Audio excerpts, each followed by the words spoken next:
Indonesia, 16 Oktober 2020. Jalanan sekarang semakin sepi. Pedagang pun mulai tidak tampak. Kini yang ada hanyalah keluh dan kesah. Hal ini sudah dibuktikan, di mana banyak masyarakat yang senang di rumah, namun terpaksa. Keadaan yang memaksa mereka untuk berpangku tangan dan merenungi nasibnya. Nasib yang membawa mereka entah kemana. Tak hanya itu, cerita sangat dirasa oleh para buruh. Kelayakan hidup mereka sangat dipertaruhkan. Para pekerja pun banyak yang menangis. Ketidakseimbangan menjadi wabah. Penolakan menjadi jalan utama.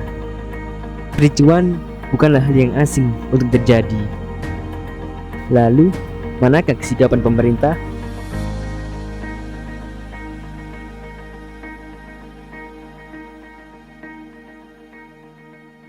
Mau dibawa kemana nasib kita?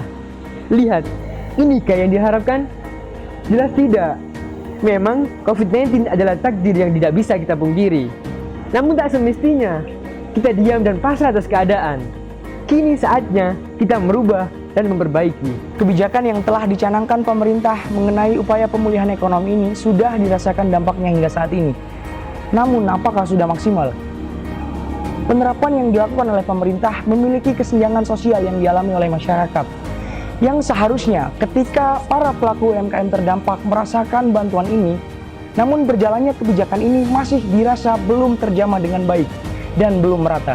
Realisasian pemerintah dalam upaya pemulihan ekonomi ini sudah bukan hal asing lagi untuk kita lihat. Kondisi yang begitu mengkhawatirkan sudah dirasakan oleh masyarakat mengenai penurunan ekonomi ini.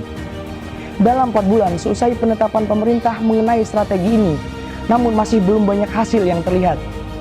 Menurunnya sektor perekonomian yang dialami oleh negara sangatlah drastis. Hal ini disebabkan karena pandemi global ini. Perekonomian negara sangatlah terpuruk, dan banyak sektor yang hingga saat ini hampir mati. Oleh karena itu, peningkatan dan pemulihan sangatlah dibutuhkan, karena akan berdampak akan keberlangsungan negara yang akan datang. Pemulihan ekonomi tidaklah berpusat pada satu sektor saja.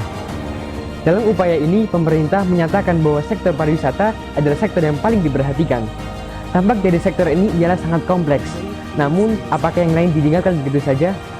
Karena keberlangsungan sebuah negara membutuhkan kontribusi dari berbagai sektor. Kemudian, dengan adanya Omnibus Law yang sudah dicanangkan pemerintah, sudahlah sangat baik. Karena tujuan ini adalah untuk meningkatkan dan memulihkan ekonomi negara. Namun, ada beberapa pihak yang merasa Omnibus Law ini mendapati kesenjangan. Salah satunya pihak ini adalah buruh dan tenaga kerja. Oleh karena itu, pemerintah dapat membahas kembali mengenai Omnibus Law ini agar mendapatkan jalan tengah serta tidak adanya permasalahan dan pecah belah dari masyarakat. Kemudian opini solusi dari kami, yang pertama adalah setelah dan langsung diterima, para pelaku UMKM bingung bagaimana caranya mereka agar produk mereka bisa dilirik oleh konsumen. Ekonomi digital mungkin bisa jadi solusinya. Dengan pemerintah memfasilitasi para pelaku UMKM untuk mengiklankan produknya di berbagai platform media sosial milik Kementerian Koperasi dan UMKM. Yang kedua, pemulihan yang optimal dengan pemerintah memberikan serta memfasilitasi para pelaku UMKM dengan fasilitas pelatihan. Dan diharapkan mereka bisa kembali semakin kreatif dan inovatif dalam menghasilkan barang. Diharapkan mereka bisa bersaing dengan industri yang lebih tinggi tingkatannya. Dengan demikian, perekonomian mereka bisa kembali normal yang bisa berdampak pada perekonomian nasional. Terpuruknya ekonomi negara sangat terasa hingga saat ini.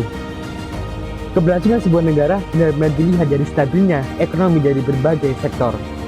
Yakinkah ekonomi akan kembali pulih jika pandemi sudah hilang? Oleh karena itu, demi memulihkan perekonomian negara, pemerintah dapat memproyeksikan sektor lama dengan berbagai ikonik budaya yang dapat dimunculkan, serta didukung dengan berbagai fasilitas dan pengelolaan yang memadai.